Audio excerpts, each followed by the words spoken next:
Ever wondered how governments boost their economies without directly influencing demand? Well, there's a good chance they're utilizing what we call supply-side policies. These strategic moves are designed to improve the production side of the economy, enhancing the ability of businesses to produce and supply goods and services. We're about to embark on an enlightening journey of economic discovery. We'll dissect 8 key supply-side strategies that governments around the world employ. We'll talk about selective tax incentives and how they can motivate businesses to invest more. We'll explore the role of selective subsidies in supporting specific industries. Next, we'll look at how improving education and training can enhance labor productivity. We'll also dive into labor market reforms, competition policies, and the importance of removing barriers to trade.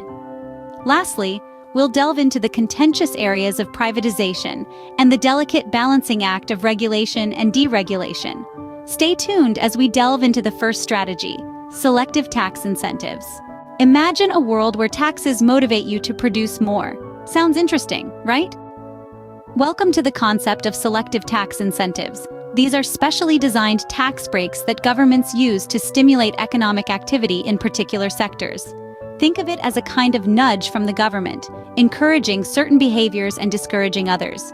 For example, a government might offer tax incentives to companies that invest in renewable energy, thus promoting a greener economy. Or perhaps tax relief could be provided to businesses that establish in economically depressed areas, fostering growth and job creation where it's needed most. Selective tax incentives can be a powerful tool in a government's economic arsenal, influencing where and how resources are allocated within an economy. Of course, like any policy tool, they require careful management. But when used effectively, they can encourage innovation, stimulate growth, and steer an economy in a desired direction. Now let's shift our focus from tax incentives to subsidies. What if the government paid you to be more productive? That's where subsidies come in. Imagine a world where your efforts to produce more are rewarded, not just by the market, but also by the government. That's the idea behind selective subsidies. Selective subsidies are a supply-side policy where the government provides financial support to certain industries. These subsidies are not just about doling out cash. They are strategic decisions aimed at encouraging production and competitiveness in sectors deemed important for the country's economy. Think of it this way. If you're a farmer and the government provides a subsidy for every bushel of wheat you produce, you're likely to produce more wheat. The same principle applies to industries, from renewable energy to technology.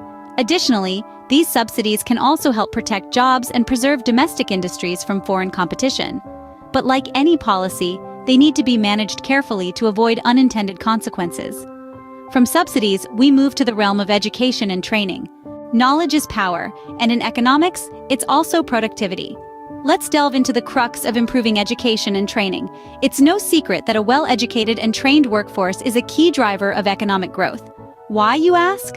Well, the answer is simple. Higher levels of education and training lead to enhanced skills and abilities, which in turn result in increased efficiency and productivity. Imagine a factory worker who has been trained in the latest manufacturing techniques. This worker, armed with new knowledge and skills, can produce more goods within the same amount of time, boosting the factory's output. Furthermore, education fosters innovation. Innovative minds dream up new products, services, and technologies, which not only create new industries, but also revitalize existing ones. In a nutshell, investing in education and training is like planting seeds for a prosperous economic future. We cannot underestimate its importance in shaping the economic landscape. Education is just one piece of the puzzle. Next, we'll explore labor market reforms. Ever thought about how changes in labor laws can boost an economy? Labor market reforms play a vital role in enhancing productivity and reducing unemployment. These reforms are essentially modifications to labor laws and regulations, with the aim of making the labor market more flexible and efficient. Imagine a scenario where certain industries are over-regulated, causing companies to hesitate before hiring new employees because of the cost and complexity of compliance. In this case, labor market reforms might involve simplifying these regulations, thus encouraging companies to expand their workforce. On the flip side, consider a situation where worker rights are insufficiently protected, leading to exploitation. Here, labor market reforms could mean implementing stronger protections for workers. In both cases, the goal is to create a labor market that is both attractive for businesses and fair for workers. The ultimate goal is to boost productivity, reduce unemployment, and stimulate economic growth. With labor market reforms covered, we now turn to competition policy. Competition. It's not just for sports, it's a key player in economics too. Now let's talk about competition policy. This, my friends, is a set of rules and regulations put in place to promote competition among firms. It's like the referee in a soccer match, ensuring everyone plays fair and square. This policy isn't just about fairness, though. It's about efficiency, innovation, and growth. When firms compete, they're compelled to be more efficient. They strive to offer better products, better services, at better prices. This drive for improvement fuels innovation. Moreover, competition policy keeps monopolies at bay, allowing smaller businesses to have a fighting chance in the market. This diversity of businesses is vital for a healthy economy.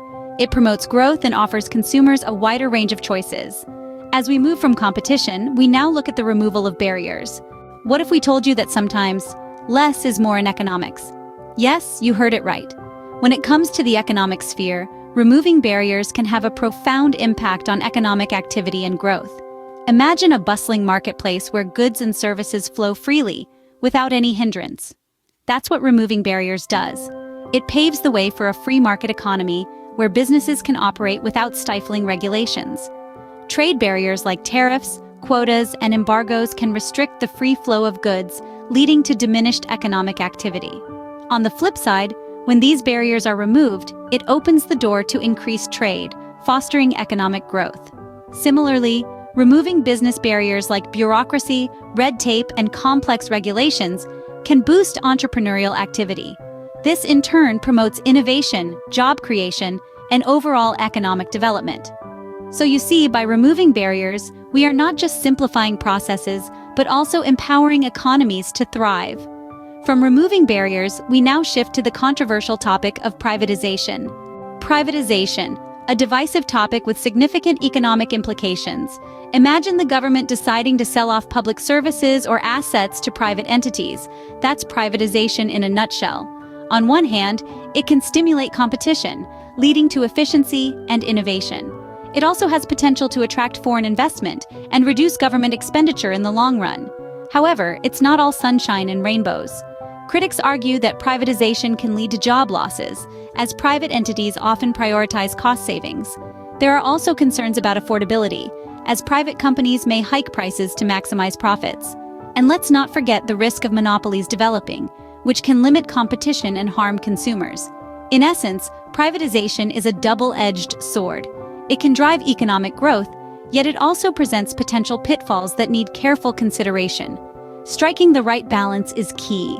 Finally, let's discuss regulation and deregulation. Regulation and deregulation, two sides of the same economic coin. On one hand, regulation sets rules to ensure fairness and protect consumers. It can prevent monopolies, promote competition, and safeguard societal interests. However, excessive regulation might stifle innovation and create burdensome costs for businesses.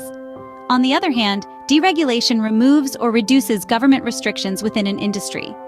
It's often seen as a liberating force for businesses, spurring innovation and growth. But it's not without risks. Less regulation can lead to a lack of oversight, potentially allowing unethical practices or creating instability. Striking a balance between these two is crucial. Too much regulation can suffocate economic activity, while too little can leave us exposed to the risks of unchecked markets. The key is to have enough rules to protect us, but not so many that they hinder progress. With that, we've covered the 8 key supply-side policies. Let's summarize. So, what have we learned about supply-side policies today? Well, we've dissected a range of strategies that governments can use to enhance the productive potential of an economy, from selective tax incentives designed to encourage business innovation to selective subsidies that can stimulate growth in specific sectors. We've also delved into the role of education and training in equipping the workforce with the skills necessary for a competitive economy. We explored labor market reforms and how they can lead to increased efficiency and flexibility. We've touched on competition policy, which aims to promote fair competition and prevent monopolies. We've discussed the removal of barriers to entry and exit, which can stimulate competition and innovation. We shed light on privatization and its potential to increase efficiency. Lastly, we examined the balance between regulation and deregulation and how it can impact economic growth and stability. Remember, Understanding supply-side policies can help us make sense of economic trends and government decisions.